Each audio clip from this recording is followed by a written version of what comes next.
BoJesse, hey, congratulations on this new radio play, Phoenix.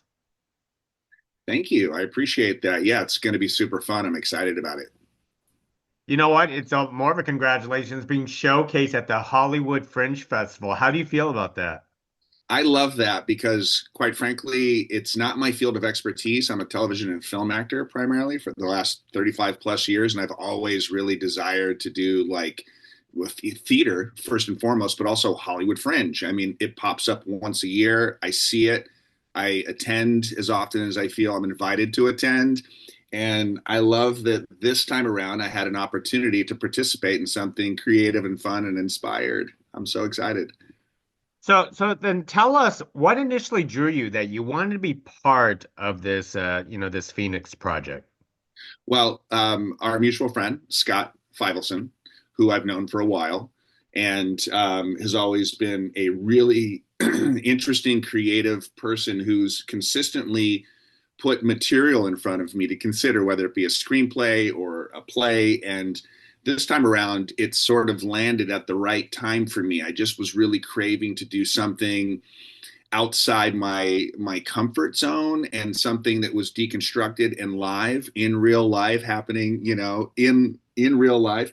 And I just thought that this is exactly what I needed. And I reached out to Scott and said, yeah, I would love to do something like this if you'll have me. And, it lined up, man.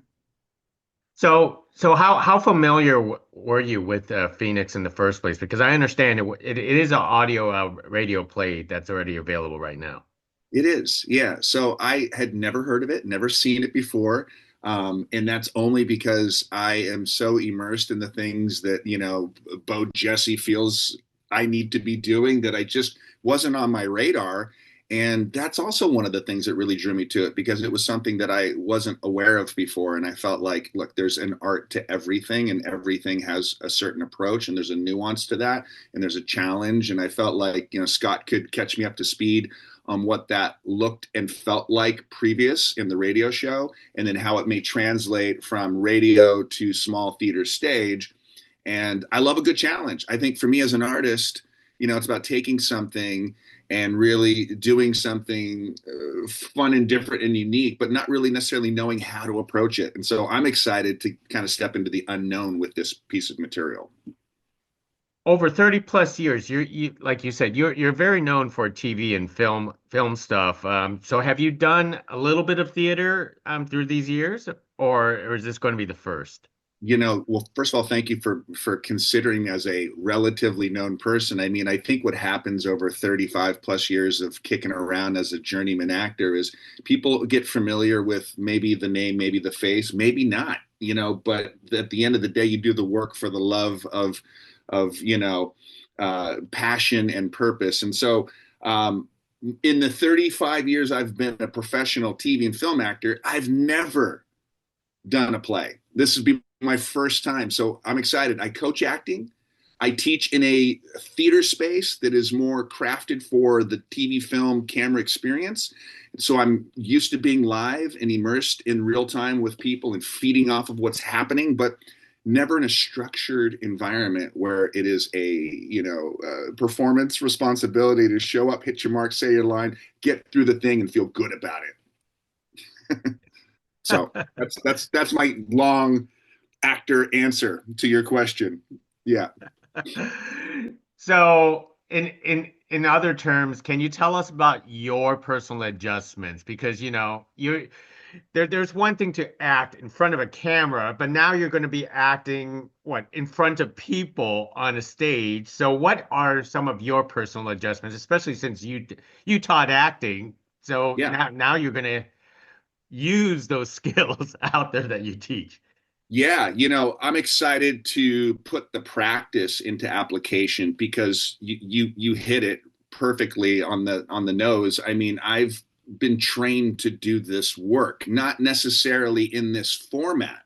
And so, the live interaction with other human beings, creatives in a workshop environment, and I've taken, a ton of classes over the years and really enjoy the small theater stage environment where you can't hide, you have to lean into the way it feels. and then sort of jump off that exciting edge, catch wind, and fly in order to hold the audience into engagement and, really pull them through the journey with you. I'm excited to see how that comes together and see how I respond to something that's scripted where I have to be there, where it's, I don't know. I think that that's the thrill. Ultimately, when I look at like my TV and film career, I do hearken back to why I want to be an actor. And I really believe there's a personal challenge in there to, look, there's a lot of catharticism that comes with wanting to be an artist and express yourself in that way in a form.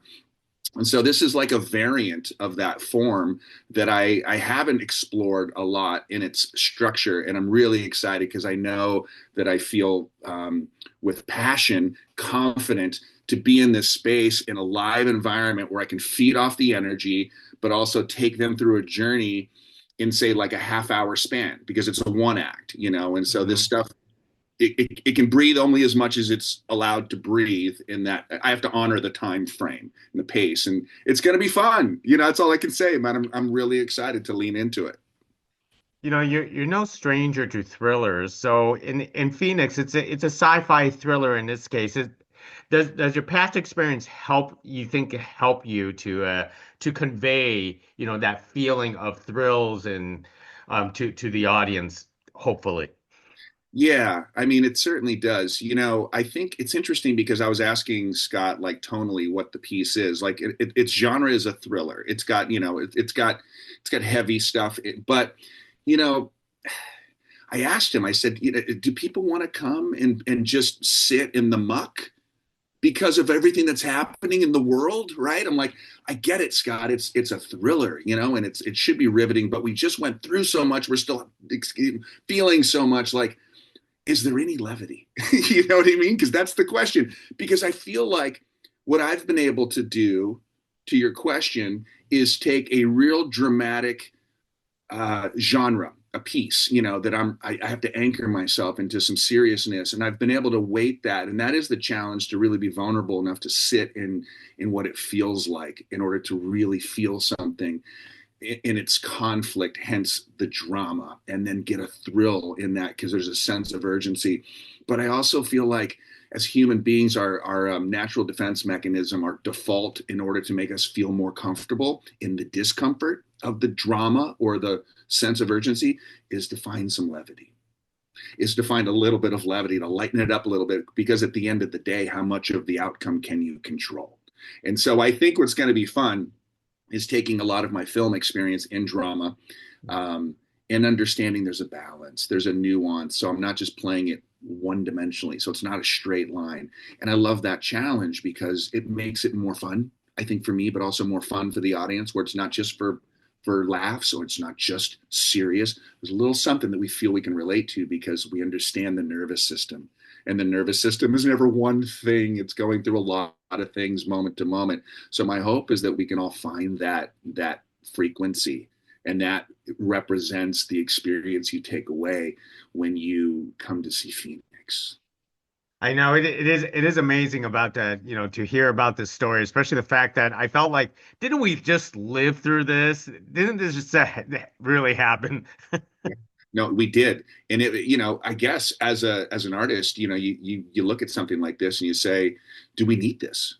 Do we need this? And so I think there's a responsibility to sort of recognize what it is and how it does fit into the topography of what's happening in a day, on a daily level, because it's also fluid. Everything's changing every day, up and down, being pushed and pulled. And so I think that's one of the challenges that I have in front of me, is to really make not necessarily make sense of this thing, this opportunity, but like to really kind of pull audiences into a little bit of a cathartic flow. Like, I don't want to just bang people on the head with a thriller because it's a thriller, quote unquote. I think the nuance of what I was just talking about feels more authentic to what people can take away from it and say, you know what, I was expecting to like that, or I wasn't expecting to put myself in that genre because we just lived all that stuff, but now I really enjoyed this, and it's a piece of art. And I love that it's immersive. It's in a small theater, I think 50 seats. So what I love about that is people can feel something because they're close enough to what's happening at the epicenter, the core of that experience. And so you're an immersive theater in a way. And I love that. I love immersiveness. And so I'm hoping we can pull that together and people take away something that they can use that's sustainable for them when they come out of a run of the play. You know what? I love talking to you about this is because I could tell that you have this passion, that you delve deep into the characters and storyline, rather because I talk to a lot of actors and a lot of them I get this sense of they just regurgitate the script or something like that. But you try to get into the soul of the story and character in this case. Can you elaborate on that? Absolutely. First of all, thank you. Thank you for recognizing that. I think that's such a beautiful thing because that's felt. We see Mhm. that, we feel that. And I think so much of my answer for that is being able to see and feel things and actually have that experience. It's largely why I love being an actor because I can be more reactive and I can feel my nervous system, have an experience, and I can learn more about myself. I can self-realize through an art form that allows me to really tap the deepest meaningful connection to who I am, what I want, how I feel about the other person while navigating my surroundings and finding out about myself as I tell stories. So it's like a juggling act of things going on, but I don't like to play the outline of characters. And I don't like to say that most actors do, but I feel like most actors fall into the trap of playing the outline of a character, which is to say they never get inside the experience. And so for me, I think I've trained myself and I've been around enough people who love to be at the center of an experience. And then I just think that my journey in this is really, just showing up, dropping in, not playing it, being it. I know that sounds wacky. I know it sounds reckless, but it's not when it's practice. When it's practice, you have this emotional confidence, you have this fearlessness, not recklessness, when you approach the building of a character. So I like to get inside the world and really immerse myself, not because I want to be reckless, but because I'm fearless in my pursuit of self realizing who I am and how I would actually respond given this circumstance. So I actually have a journey that's cathartic. And I think what happens is that reverberation is a transference to the audience it's meant for. And so everyone's having that cathartic experience along with me. And maybe someone takes something away that's a little more deep and connected for themselves. Well, then tell us about this character that you get to portray here at the festival, and what basically how you're going to approach him. Well, that's a good question because I'm still working on that, quite frankly. It's we haven't even had one rehearsal yet, but Oh, they're scheduled for next week. But I've been reading the play, and I have a pretty, interesting connection with who this guy is, and I believe what he wants, and how I feel about it, and how I feel about the people who support and oppose me, and certainly the circumstance. So I sort of build my character off four simplified foundational character choices, and those are the four cornerstones that I like to say are the concrete slab, the foundation of building a character. And the first one would be, to really understand who I am. hmm. Previously leading up to this moment, we have a moment, we kind of come into a circumstance, and so I'm still exploring who I am. I'm Cameron. I know that's my name, right? I know what I say. I know what happens as it unfolds, but I love to build some backstory leading up to this moment and really understand who I am, not just who Cameron is, because I am Cameron, right? I mean, I am Cameron. No one else is Cameron. I am Cameron. And so ownership is really the first way to kind of step into agency, and agency allows you to sort of unpack the deepest meaningful connection. So I have a process, and it's always nuanced and different. And I'm still in my process of figuring out who I am as Cameron. And you'll have to show up to kind of feel who Cameron is along the way. Quite frankly, that's really a good, but that's the truth. And, I don't quite know. It's sort of like this, and you'll appreciate this. We know who we are in real life, but, not all together. We're still finding ourselves in our flow. It's a daily practice and application. We wake up, We've got some passion, purpose in the micro. We we sort of understand what we want to try to accomplish today towards that macro goal, but there's things that confront us each and every moment of every day, and we have to adjust accordingly. So I think I really like to enter the process in the same way. It will come to me. It's a process, and I allow it to come to me instead of play it. And then when I get into rehearsals, sure, I think there's movement. There's what I would say the choreography. But then when we get into the actual run of the play, I want to feel the music that motivates me to want to do the dance. Hmm. That's the difference. And I think, so who is the dancer? That's what I'm working on. And then when I understand the choreography, how I feel the music, knowing who I am, motivates me to want to do the dance. I don't have to at that point. I can just be. I can hit the dance floor, feel that thing, and then move in a way that feels authentic. And so I don't know until I get there, right? And I'm on my journey right now. So that is the very cryptic but fun, inspired response to your question. No, it's good. I'm glad you're figuring out who the dancer and told me that that the rehearsal hasn't happened yet. But you have in your process of trying to figure out on who the dancer is, you haven't met your partner yet on that dance floor. No, no. I can dance with anyone, man. That's the beauty of this stuff. Like, I happen to know the actress that is my wife in the play, Chelsea Debo, aka Chibo. She's super cool. I know her very well. We're friends, and so I have a great little kind of bond with her already. So that's gonna be really nice because we could just kind of synergize and come together on that. But I don't know the other actors, and I haven't met the director yet either. So it'll be fun. But I can dance with anyone. I can hit the dance floor and feel the music and connect with anyone, or I can, I don't want to call it isolate myself because I'm not an isolated actor, but I can just be on the dance floor. But I know that there's other human beings there too, so I can see and feel and feed off of what they're giving me or not giving me. And either way, it's energy, and I will find it and use it and paint with it.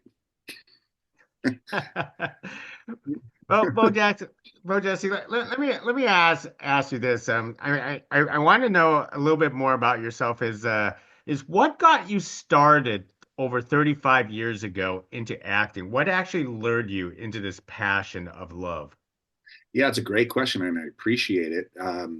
You know, when I was probably 11 to 15 years old, I loved to sit and watch movies or television with my mom.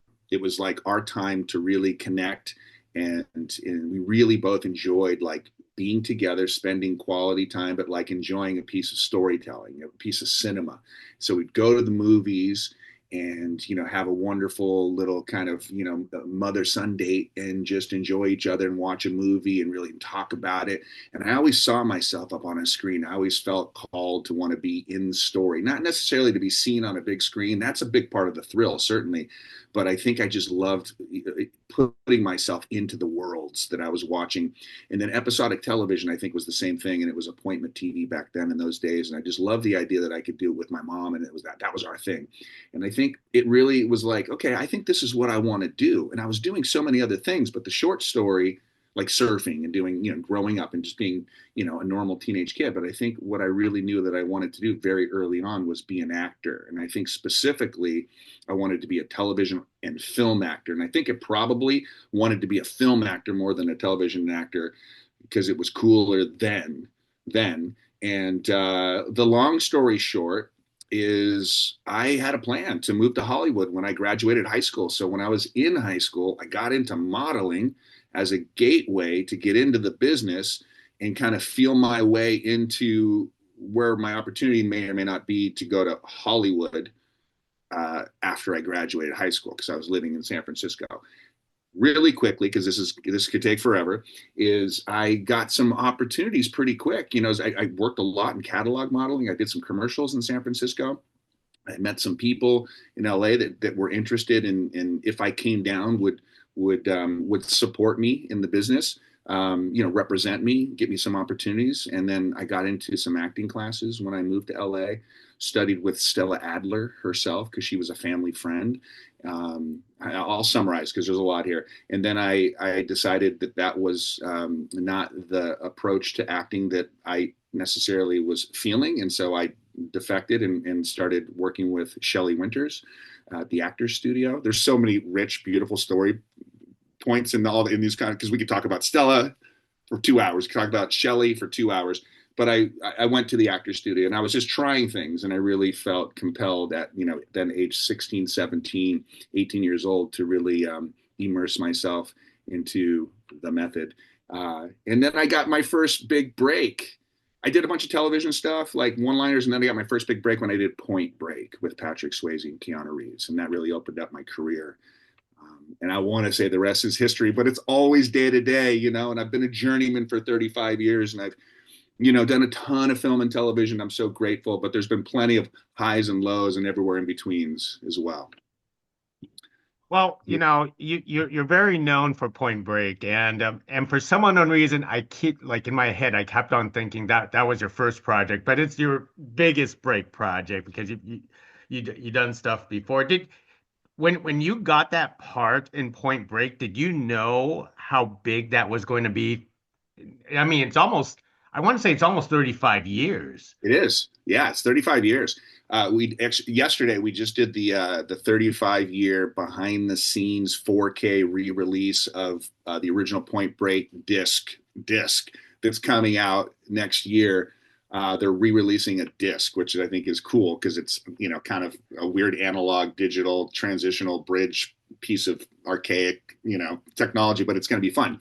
Um, and I was reminded it's 35 years ago. But yeah, when we were doing it, look, it was 20th Century Fox. It was Patrick Swayze. He was in the biggest movie. He was in Ghost, and Ghost was in theaters, and it was the number one movie at the time. And he was Patrick Swayze, already a big movie star before Ghost.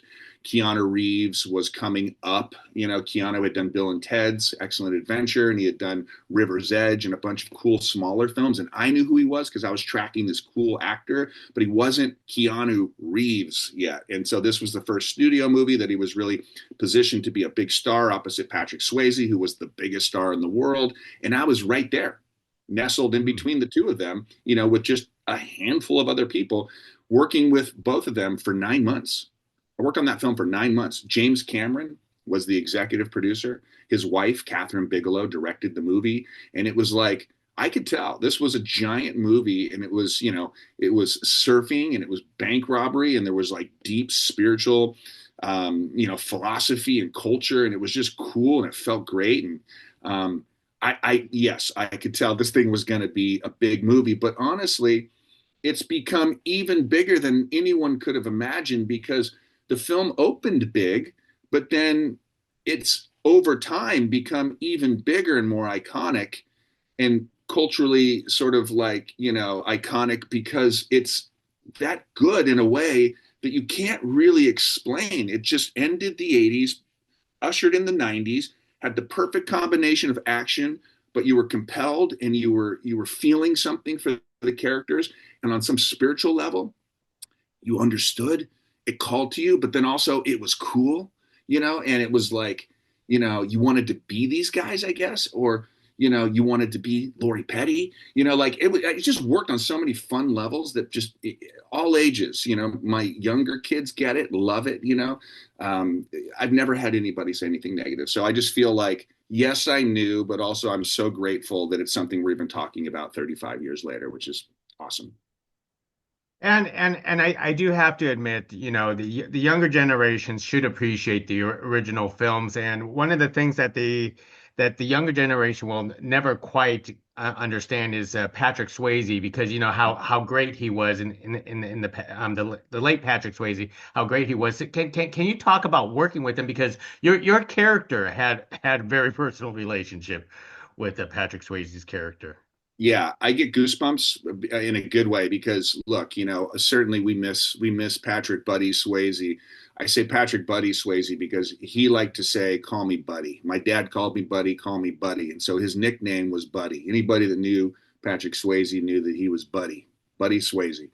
So Buddy was a dear friend and my big brother, and he was so good to me and so good to his friends, and just loved people and so passionate and such a strong, creative, worker and just lover and what an artist, what a real pleasure. I mean, he is, you know, there's not many people like Patrick Swayze, certainly, and was just I pinch myself to have worked with him. It's like I worked with like James Dean. That's what it feels like. Do you know what I mean? Like, but I worked with Patrick Swayze. Like he's my brother. This guy from day one would tell me, you know, you're my brother.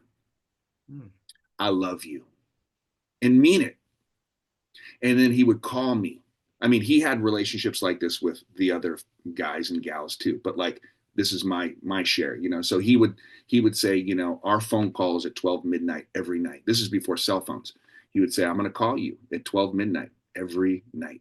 Answer the phone. We're going to talk about what? We're just going to talk. I didn't say about what. I just said, okay, I'll answer the call. But he would just talk, man. He would share his heart. He would share his feelings about life, but certainly he would say, hey, what we did today, do you feel good about it? How do you feel about it?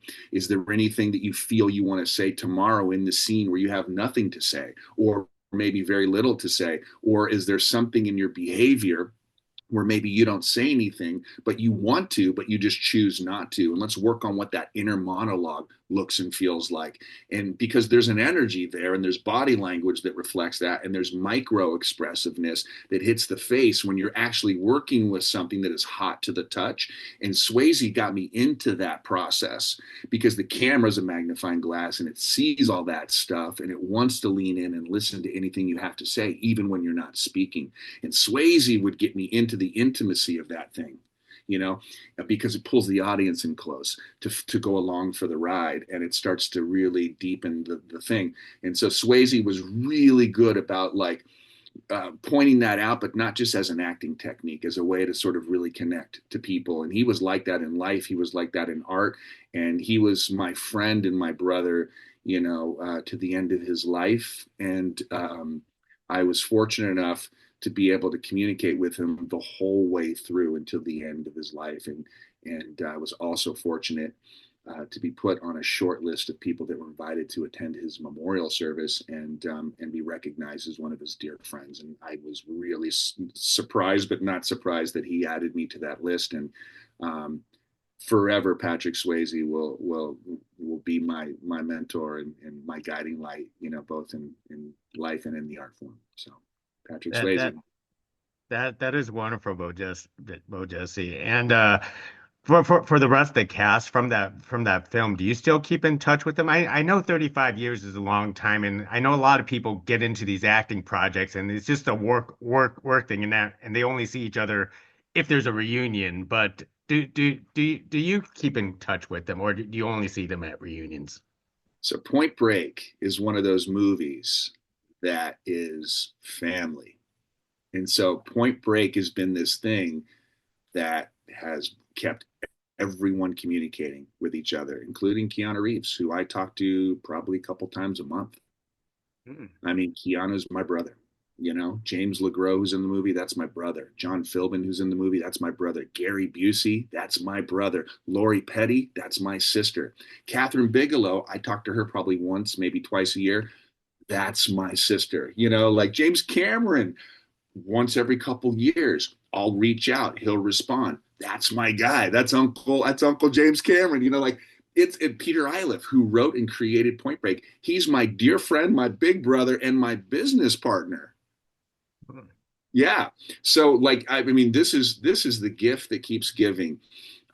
Certainly there's a nuance to all that stuff, but like the one thing that I love about Point Break, it's like, forever Point Break, man. The Point Break universe holds it down, and we love each other. Anthony Kiedis, the lead singer of the Red Hot Chili Peppers, my guy. I taught him how to surf. He's my brother. Like that. I'm so proud of him. He inspires me. Like it is all family. So Point Break is still going and still growing and still flowing, man.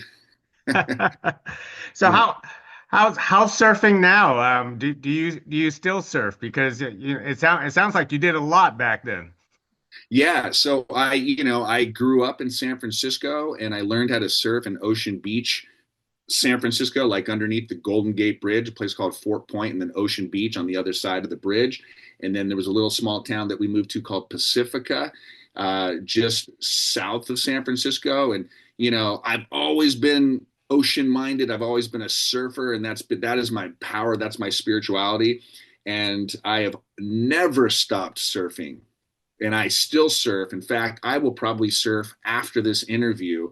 I love surfing. It's part of my life. It's my yoga. It's my meditation. It's my Zen. It's all the things. I surf probably 3, 4 days a week. On a bad week, it might be once or twice, but the short answer is always surfing and will always surf and loving it. Yeah. For shits and giggles, one of the things that we love about Point Break is how everyone donned those dead president's mask. In real life, do you ever try to recreate or put on those masks just for the humor of it? I wish I had one of those masks. I had the opportunity I had two masks, on the job, and I should have taken at least one of the two masks, but those things are worth a lot of money. People like auction those off. So I don't put them on, or else I probably would, and just kind of have fun. But funny enough, my 17-year-old son, Atticus, uh, him and his friends wanted to be the ex-presidents for Halloween, I think last Halloween, and then they tried to get all the masks. They couldn't get them all together on Amazon or whatever in time, and so they ended up scrapping the idea. But I love that he wanted to put himself into that and feel what that would be like to kind of be the ex-presidents. We had so much fun. I mean, those masks were hot and they were customized. I had little like pads inside to kind of hold on to my face. It was like they did cool things to kind of keep you air conditioned and like, but I don't know. It was so fun to be an ex-president and try to find a nuance to like your character because you're behind a mask and no one can really see you, but they hear you. And so how do people know? And they don't have to know. That's the whole thing. But I don't put the mask on or play, but once in a while, man, I'll get into the dialogue. I will talk about dropping down into the pit and it's 25 feet straight down. And your balls, man, your balls are about this big, and the whole thing's freaking roaring, right? Like I'll get into dialogue. And the whole thing's pushing you forward, like I don't know, like you're a hooter on a freight train or something, man. Like I'll have fun reciting dialogue and just it doesn't have to be perfect, but I'll just get excited. And I think that's what makes it fun for people like, oh, he's still excited about the thing. Because I am. It's super fun to like talk about it and because I'm grateful. I'm grateful. And that's really the moral of the story. Yeah. Well, that's why Point Break is forever and more certain. And I'm Jesse, for the rest of your career, because you keep on going, and it's kind of ironic because I want to say you've done a lot of different projects, and the irony that I find is even though you did Point Break, it seems like the rest of your career you keep on circling back to playing cops or officers throughout your entire career. Yeah. Yeah. There's something about, okay, there's two factors here. One is because I think I was mostly known for Point Break and my, let's call it the first part of my career. And then when I became a man of a certain age and I had less of the long blonde hair and more of the cul-de-sacs in Reseda, and I'm still the I guess the silver fox, is what they're calling it, or the zaddy, or whatever you want to phrase it. But I have this kind of look and feel, and as actors, you go, well, how do they see me? There's like four archetypes, stereotypes, but in the entertainment business, we call them archetypes. So it doesn't sound so rigid, but it's true. People see you face value and they imagine what you may or may not be in those four archetypes. You're likely to be X, Y, Z, whatever. And so I started looking at my face and everything, and I was like, I'm a cop. I'm not, but like law enforcement, government official, FBI, whatever. And then I've always had this kind of fun because I'm such a good guy. I really am. I'm fun. You can tell my energy is good. But I'm also, I'm also, like I'd like to have fun too, so I can be mischievous, and I've got a good balance of like, oh, he might be the bad guy, or he might be cynical, but I'm largely just a lovable teddy bear who's vulnerable and just wants to giggle. But so I started seeing the potential and like, all right, if I do these types of roles, I'm likely to get them because this is my transitional thing, and it's the exact opposite of what people know me for, and so that's fun. But then I sort of locked into that in a second wave, a second renaissance of my career over the last 10 years. And you go where the work is, right? And so like, I did True Detective for HBO season 3 as a detective. I did Deputy on Fox as a corrupt cop. Like it was doing all these things, and I was like, all right, well, it's similar, the archetype, but like, how can I make it fun too? Because I don't want to play the same role every time. So what I was doing was saying, all right, so I'm doing this thing again aesthetically, but where do I find the catharticism, the takeaway? How do I learn something about myself in this character? So I have some sort of redeemable character arc journey where otherwise it's relatively sort of benign and there to serve a purpose for episodic television or film, right? Like not that deep, but I want to make it kind of deep because it makes me feel more like I can get something out of something maybe I keep doing. It would be like playing a surfer every time. How do I play a surfer every time and still make it like it's not the same thing every time?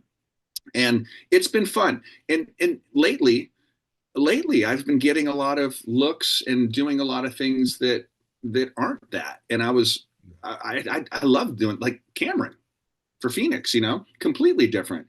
And I love that. So I'm having fun going with wherever the opportunities are that feel like it makes enough sense, and then trying to figure out where I sit in life and how I can kind of write my inner poetry and find my catharticism in that, and then be in an art form, and then meet other people and have fun in the play aspect of the art form with others, and keep it going, to your point, because we're lucky, one, to have this life, but two, to have opportunities in this life.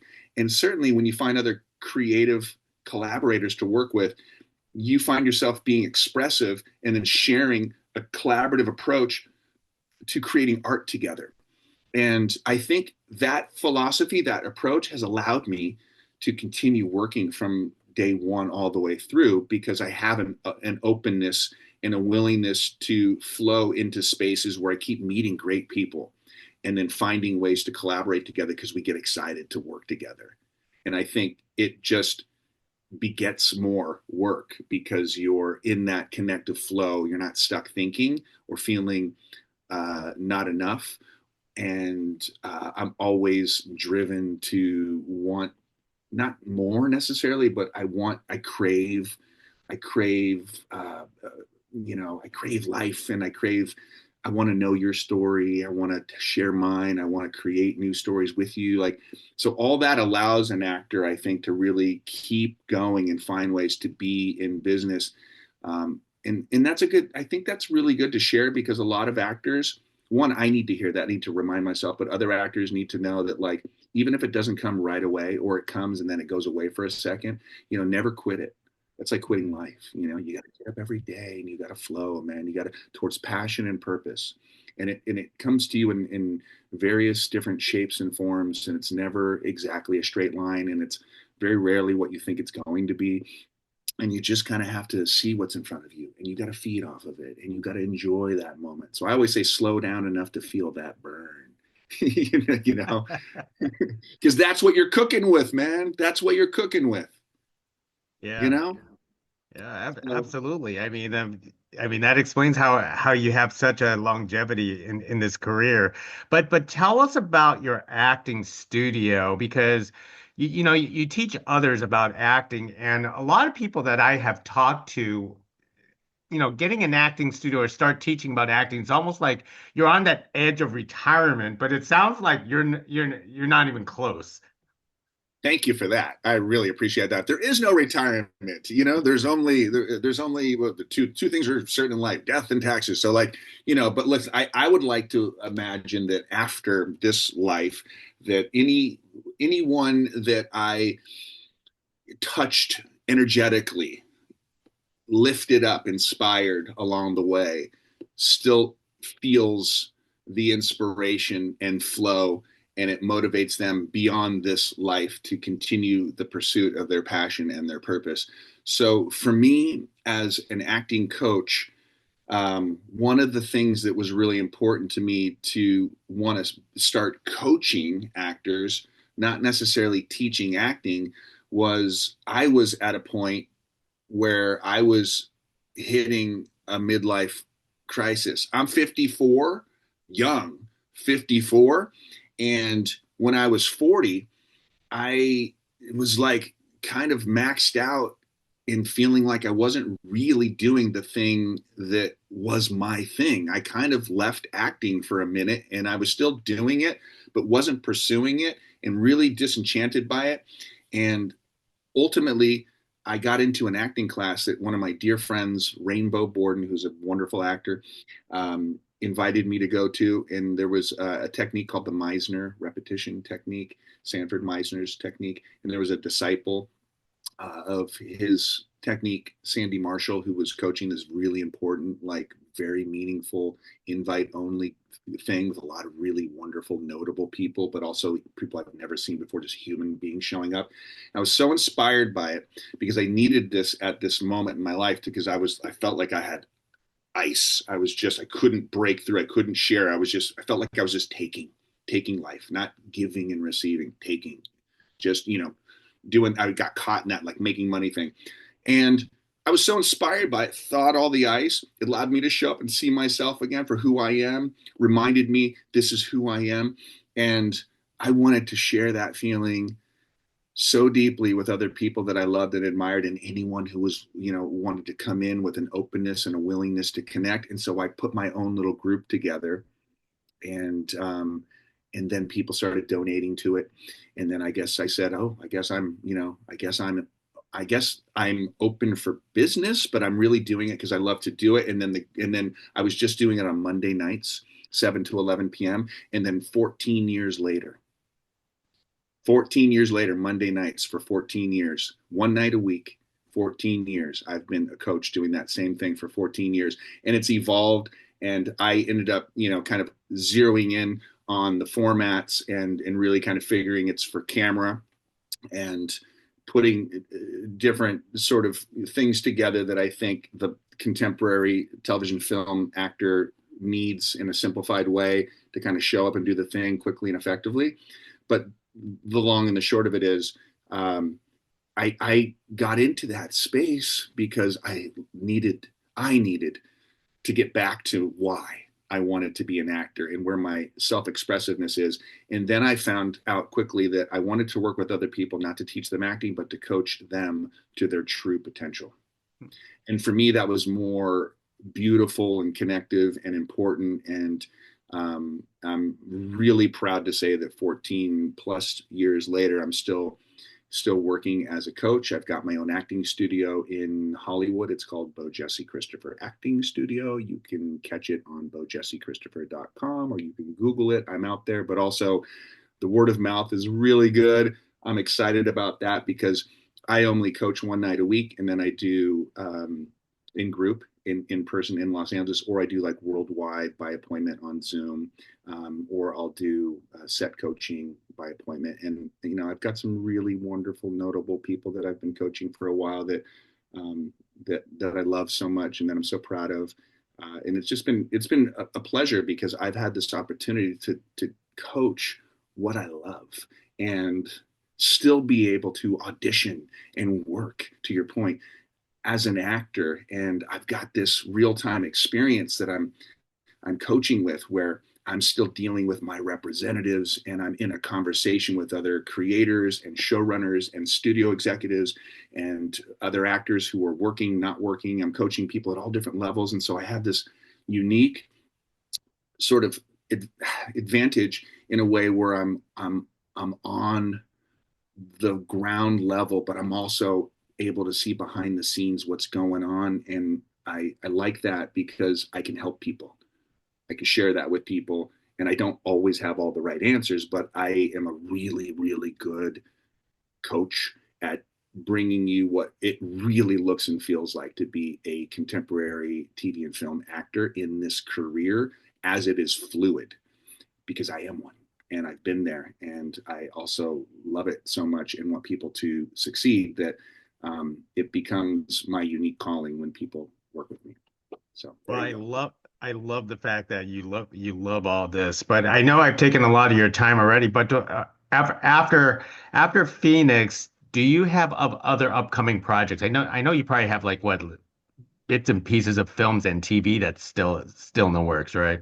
Yeah. Yeah. So I have two films that I did. I did a film in December 2024 and did another film in January 2025 that will come out. They're independent films, and those were fun to do. And as those, I think they just completed post-production, and as those, I think they're going to get into some like print marketing stuff. I don't know when they will start running trailers or when those things will air, or where we'll see them, but I will absolutely be promoting those things as I need to. And then I'm auditioning for a ton of things, and I'm getting close to things, and then I don't know if I am close to things. I'm just doing what every actor is out there doing, which is taking opportunities and really trying to paint with them. And then there are a couple things that I'm working on as a producer. I've been really devoted to the creation world of television in the last 4 years. And one of those things is Point Break as a TV series. Yeah. Oh, Yeah. So we're real close with some really interesting people on Point Break as a TV series. And it's people kind of know that I'm doing this and that it's out there. And I can't like make any announcements yet, but you could imagine what that might look or feel like. Let's put it this way. I'm getting most of the band back together, and I'm working with my business partner, Peter Iliff, who created and wrote the original Point Break.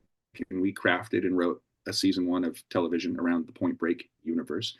And it's been in development for the last 4 years with some notable people. And we just added a really bona fide rock star collaborator, producer slash director who will blow your mind if I tell you who it is, but I can't announce it yet. So the Point Break TV series is probably the most exciting and probably most meaningful thing that I'm doing currently in that space. And then there's probably 4 other shows in different levels of development that I'm trying to push into. But there's other projects that are in development too that are equally as exciting, but sort of like in a third, fourth, or fifth position.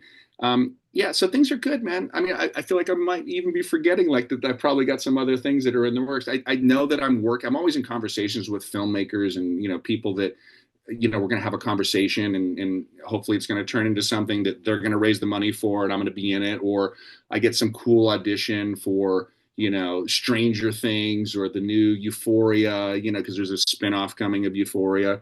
yeah. And whatever. So I'm excited for whatever comes my way, and I'm doing this play and I'm excited about it. And it's going to be summer, and people should come out and watch Phoenix and support Hollywood Fringe, and and have fun, and just go with the flow. And look, you and I are meeting. We're friends now. Oh, there we go. Yeah, that's right. This is our project. I'm doing this right now with you. This is our project right here. Yeah. Yeah, once this is published, this is permanent. So that's how it goes. This is an episode right now. Yeah, we're doing this thing right now. This is you and me, man. Yeah, I appreciate you. I really do. Well, I'm very excited, especially if the Point Break thing actually comes out. I know you can't reveal because I was like going, gosh, is this going to be a remake or a continuation? But you're probably going to surprise us all once that comes It's to not going to be a fruition. remake. It's not going to be a Ah, remake. Nope, it's going to be a continuation. Let's just put it that way. That's fair enough. I can say that. I can say that it will not, it will look and feel like Point Break, the original, because it is. It's just a continuation of it. And it's, cinematic presentation for television, probably streaming platform. So it'll be more cinematic than it will be like primetime television. So I can tell you things like that, but the people involved, another level. Well, the level it should be on. You know what I mean? Like, and it makes sense. Like it's cool. And I'm navigating it. I'm leading that charge, which I'm really excited about. It's been a lot of fun. And I can't wait to be able to tell you who it is. We'll do a follow-up interview Oh, when I there can we talk go. about Most definitely. But it. Okay. before I let you go, Jesse, I'm staring at your background. You have all those keyboards.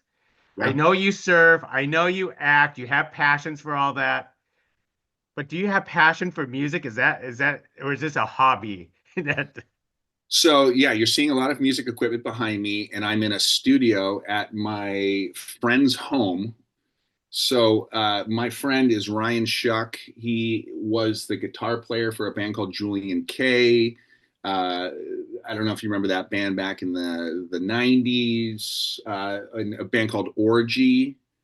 Um, Back in the '90s. So I'm in his studio space because I do a lot of coaching in this space. I am a music guy, not my stuff. Really cool space. I wish I had a more exciting answer for you on that, but my dad was a musician and I grew up around music, and I certainly have a love and a passion for music, but it's not my field of expertise. well said, well said. And just to wrap it up, Hollywood Fringe Festival, I believe it is in June. Yeah. I don't know if you have the exact dates to check out the show. I do actually. Yeah, thanks for reminding us. So if anybody's watching, come out to Hollywood Fringe, watch all the stuff, but definitely check out Phoenix because Phoenix is the play that I'm in that we're talking about. And the run is, let's see, there's a preview on Monday, June 9th, 2 p.m. And then there is a Saturday, June 14th show at 6:30, a Friday, June 20th show at 6:30, a Saturday, June 21st show at 2 p.m., and then a closing show Wednesday, June 25th at 6 p.m. So there's 5 shows in June. Hollywood Fringe. Phoenix is the show. Cameron is my character. BoJesse Christopher. You guys are great. I love you, man. Appreciate you. Oh, we love you too. Thank you very much, BoJesse.